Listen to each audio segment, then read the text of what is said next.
Hello, good afternoon and welcome to the Citi Prime News. The news is live from our studio at Adabraka in Accra. I am Zoe Abube Eduardo. Coming up, Nanumba South District Assembly in the Northern Region holds emergency dissect meeting following the death of 4 persons following a dispute over a piece of land in Kumbuni. Also coming up, Lugni residents in the Northern Region deny NADMO officials access to the community for assessment after previous actions yielded no positive results. It is the same NADMO that is coming in to right some of the things that have been damaged by the wind. So the people have the right to prevent NADMO from taking it because the past events have not been delivered. Still to come, Customs Division of the Ghana Revenue Authority confiscates container of opioids valued at 20 million cedis at the Tema port. We will take safe custody of the consignment we have impounded and we will swiftly move to court for order for its proper disposal. And later, court remands for the second time the final year student of KNUST who allegedly killed his girlfriend. This bulletin is also live across our partner stations. In the Western Region, we're on Premier FM 100.5 in Takrade and Beach 105.5 FM in Takrade. Bono Region, J Life 95.5 FM in Sunyane. Ashanti Region, Orange FM 107.9 in Kumasi. Volta Region, Akpini Radio 96.7 in Pando. Heritage FM 107.3 in Hohoi. In the Northern Region, we are on Dasuma 99.1 FM in Yendi. Across the globe, we are live on citinewsroom.com. Citi Prime News at 12 midday. Update you on all the running stories and connect you to the newsmakers. Many thanks for your time this afternoon.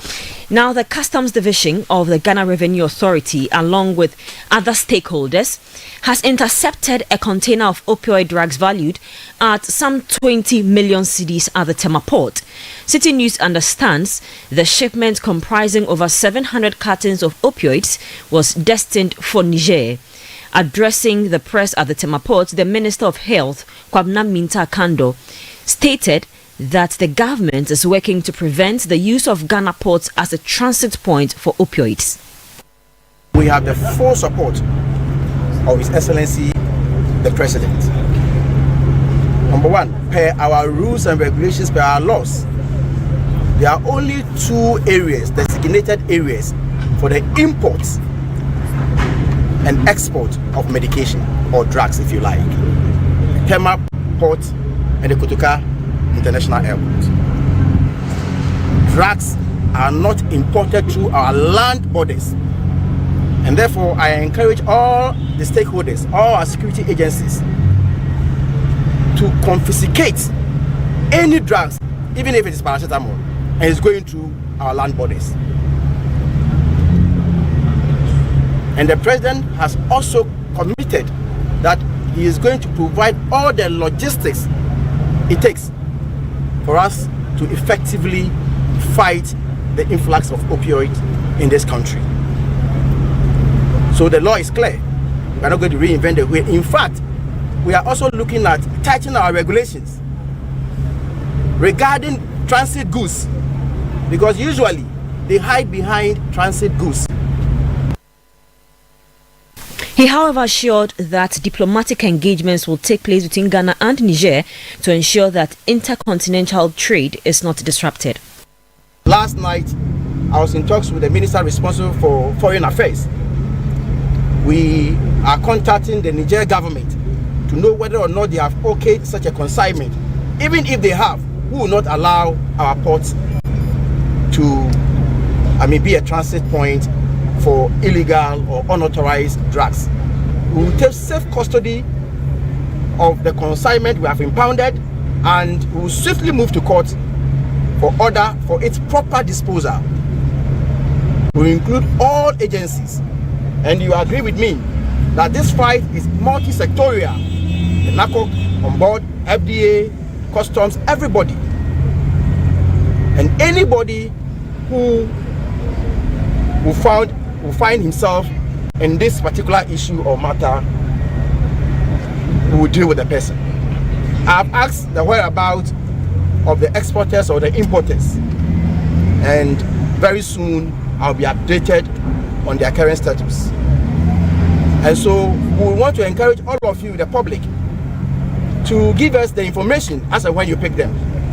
Without information, there's less we can do. You heard the Minister of Health, Kwabena Minta Akando. Now, the Nanumba South District Assembly has requested police reinforcement in Kumbuning, the northern region, following an attack that has reportedly left 4 people dead. According to the Assembly, the violence stems from a land dispute between 2 communities in the district. Joining us on the line is Mohammed Aminu Alabira, our regional correspondent, to give us further details. Good afternoon, Aminu. Thank you for joining us. When did this happen, and which 2 communities are these? Thank you very much. This thing happened this morning. As we currently speak, there is still tension in the community. Actually, it's between 2 clans in the same community, not 2 communities. It's between the Jatodo community and Maya community. Jatodo clan and Mayo clan. They are fighting over a piece of land. According to the details of the land, that it is 50 hectares of land that they took to court to settle that. They are both claiming ownership or right over that 50 piece of land, 50 acres of land. So when they went to court, the court actually gave it ruling in favor of the Jatodo clan that they own it. And the land in question, they say, is more than 50 acres. So the other clan is saying that, okay, then take your 50 acres so that the rest we can also farm on it. You know, yesterday, currently we are still on the flood issue and the rainstorm that caused havoc in some communities. So because of the rains yesterday, the clan that won the case went to farm on the land this morning, and the other people did not agree. They attacked each other on the land, and that resulted in the killing of the 4 people. So currently, as we speak, the district security dissect, that is Nanumba South, they are currently holding an emergency meeting to see what interventions can be done in the community, please. Talk to us about security presence. Are there enough police around to ensure that there is no reprisal attacks?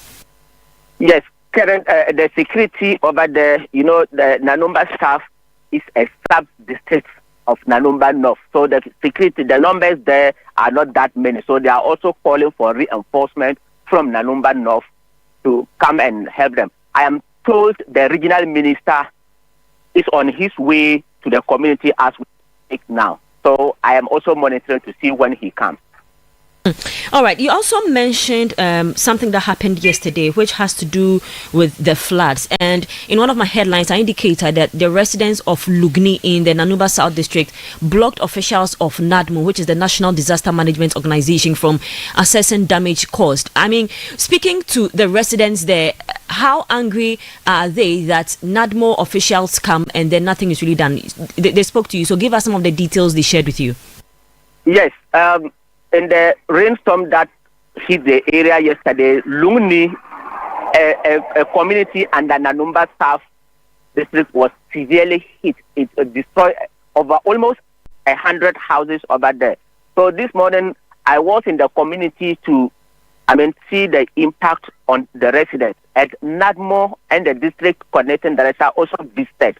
But the residents there prevented NADMO from assessing. They say anytime any disaster happens or something happens, they only come to take pictures and videos, and that ends it. They never get anything from them. So actually, the residents there were not happy with NADMO people. So they asked them, no, they shouldn't do anything. And the NADMO director also spoke to me, saying it isn't their fault that anytime it happens, they send their reports, but nothing comes to them to be given to the people. But the people, rather, they felt that, no, it is the NADMO officers at the district level who normally sit on the items or the relief items for them.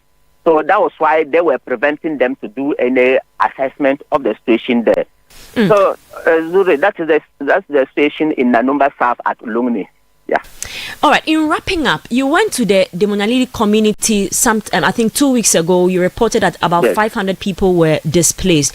What is the current situation where you are now? How serious is the situation there as well? it is still the same thing. The people are still struggling to get their lives back. I spoke with the NADMO director this morning for Nanumba North Municipality, and he tells me that since then they have also not heard anything, or they have not got anything to them. So for him, he doesn't know what to even, because no help has come anywhere. So it is just the people, despite the hardships that everybody is crying about, they are trying to see what they can do to get their lives back. Thank you so much for your time. Mohammed Aminu Alabira is our Northeast Regional Correspondent. Now, he spoke to some affected residents at Luni and they shared their frustrations with him. Take a listen. Our people are not trying to be violent towards NADMO, but with the past events that they came to the community to take some records that they will be sending to whoever that is responsible to deliver to the people. It has not been delivered. So it is the same NADMO that is coming in again to right some of the things that have been damaged by the wind. So the people have the right to prevent NADMO from taking it because the past events have not been delivered. They have been coming always. Previously, they will come and check around and check see how things have been dumped. After taking the pictures, they won't bring things back. They just say that, oh, they'll bring. And later we see that they brought it. But our house that have been collapsed, will not get anything. You heard that some residents of Luni in the Nanumba South District of the Northern Region. Now, the Nanumba South District NADMO Director, Edward Kojokuma, also spoke to Citi News about the impact, acknowledging the concerns of the residents.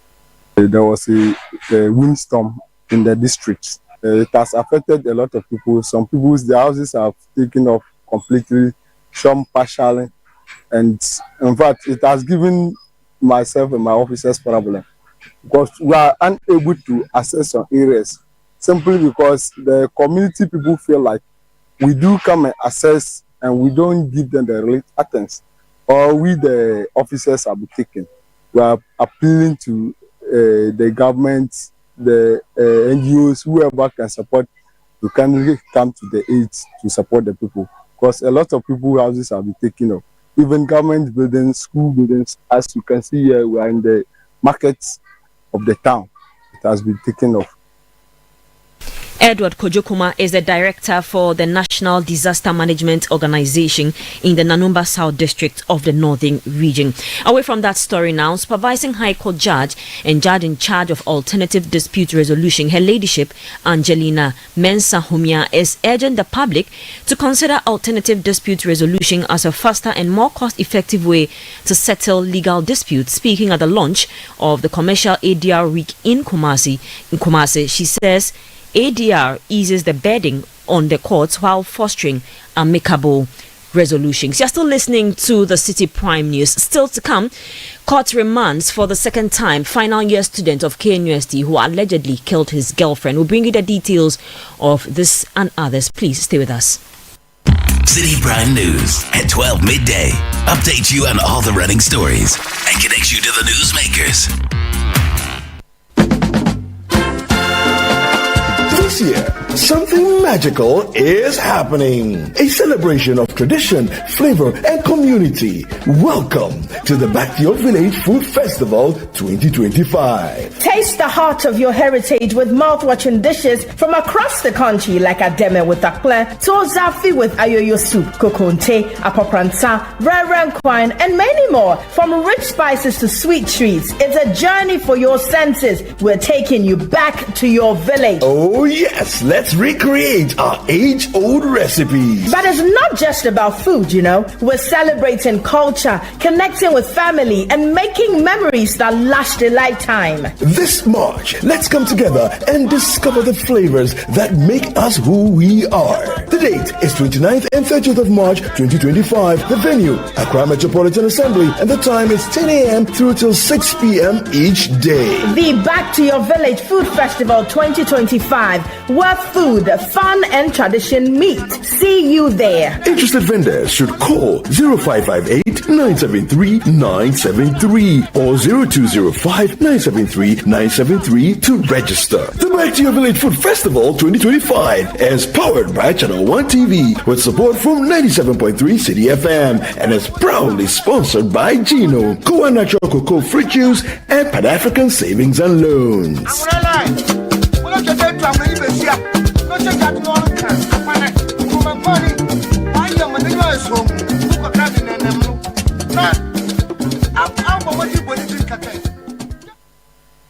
Citi Brand News at 12 midday.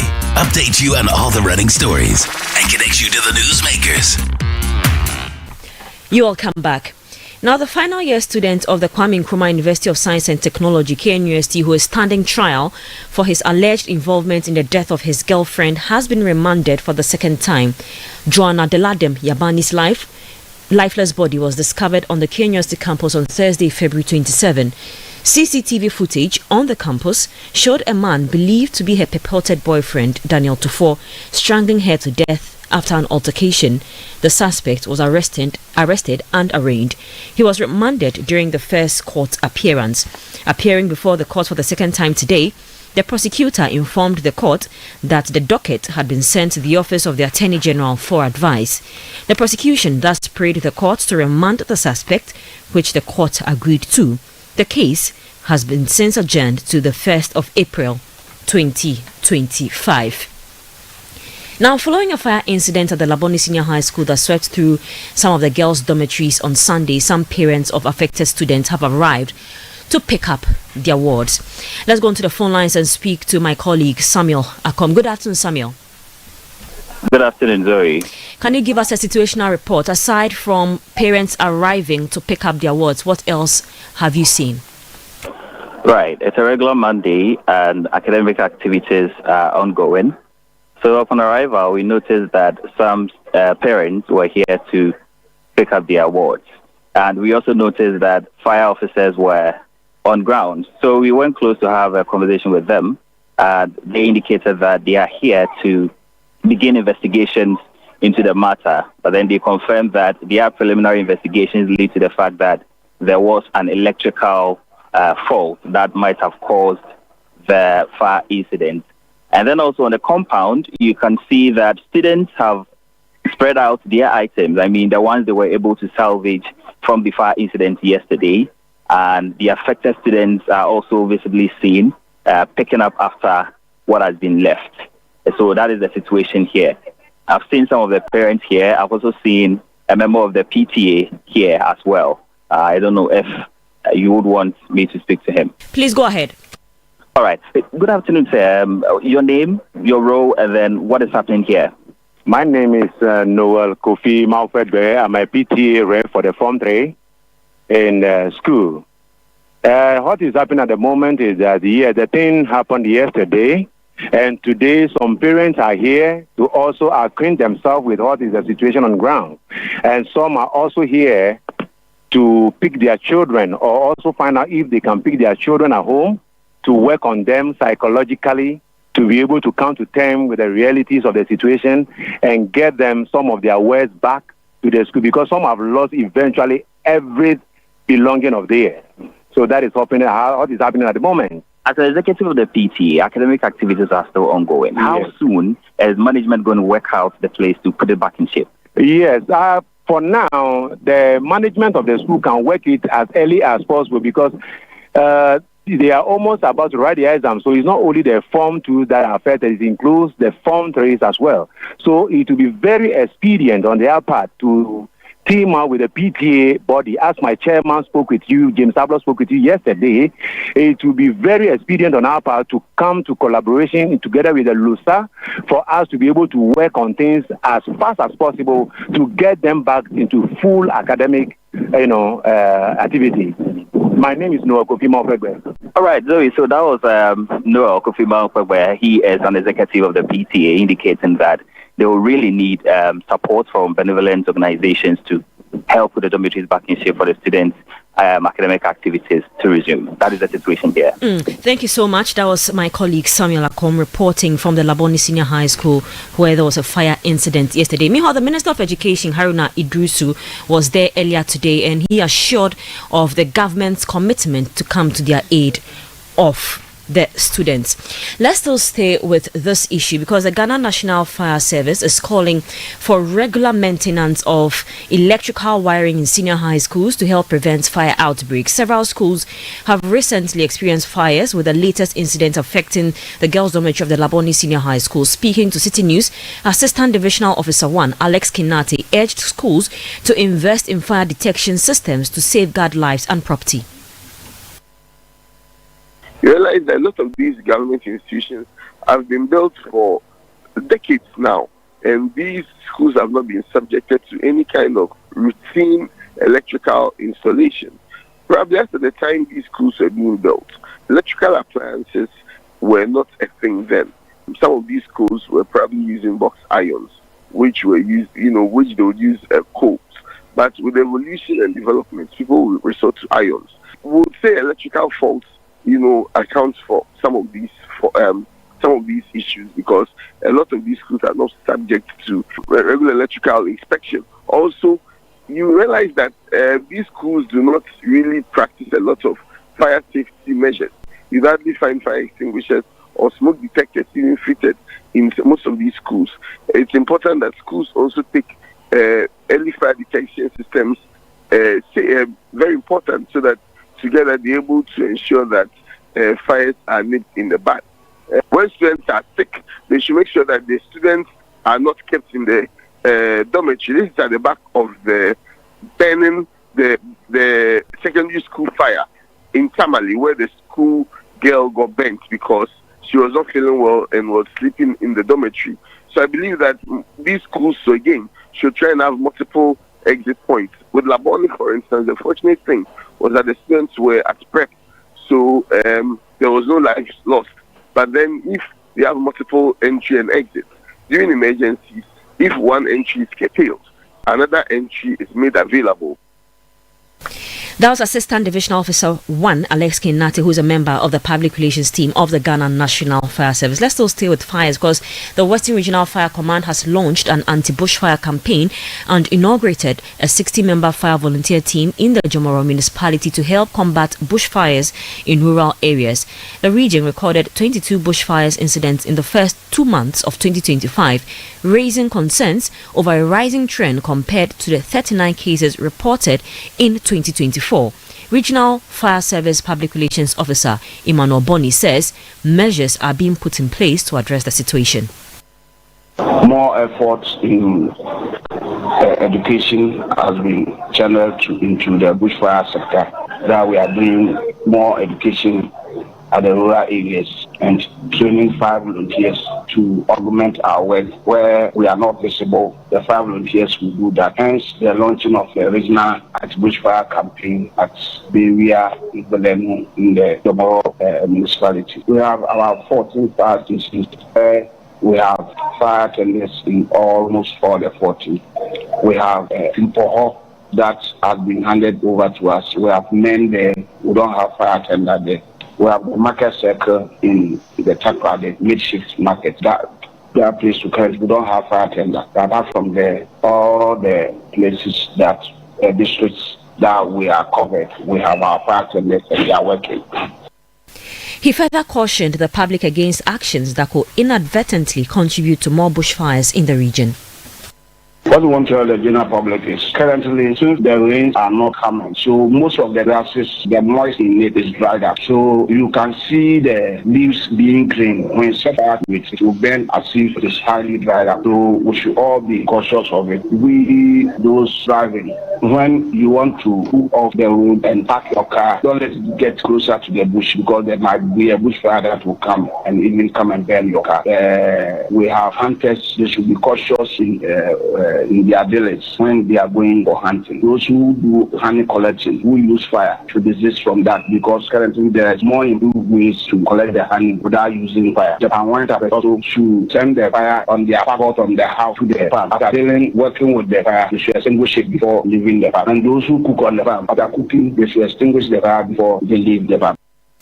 That was the Western Regional Public Relations Officer of the Ghana National Fire Service, Emmanuel Bonning.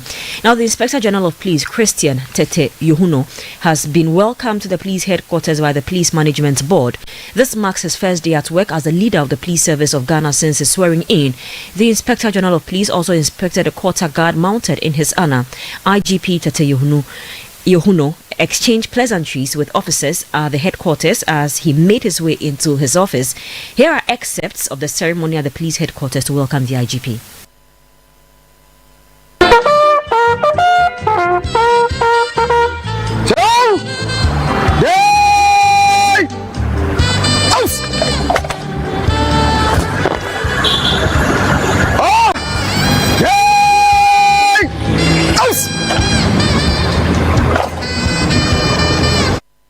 Good morning, sir.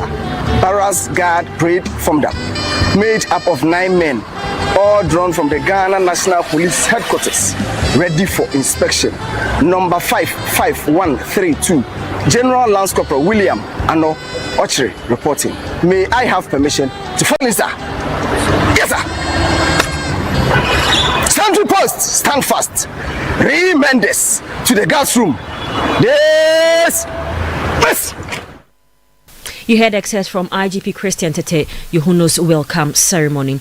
Now, a criminology professor at the University of Cambridge, Justice Tankebe, has identified key weaknesses in the Dampare-led police administration.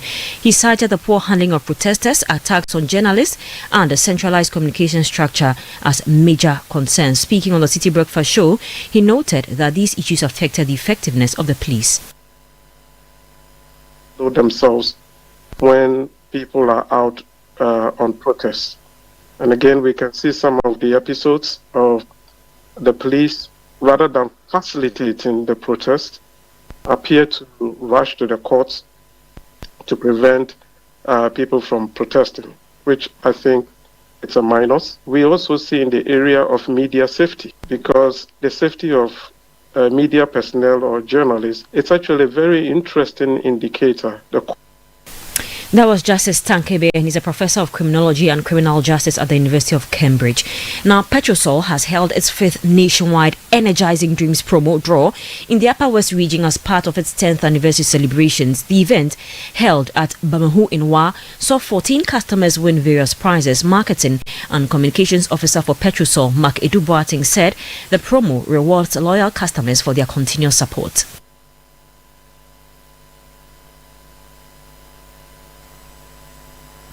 What we are seeing here today is Petrosol's way of saying thank you to customers who have been with us for the last 10 years, supporting us, buying our fuel, cheering us on for us to serve Ghana the way we intended to do from onset.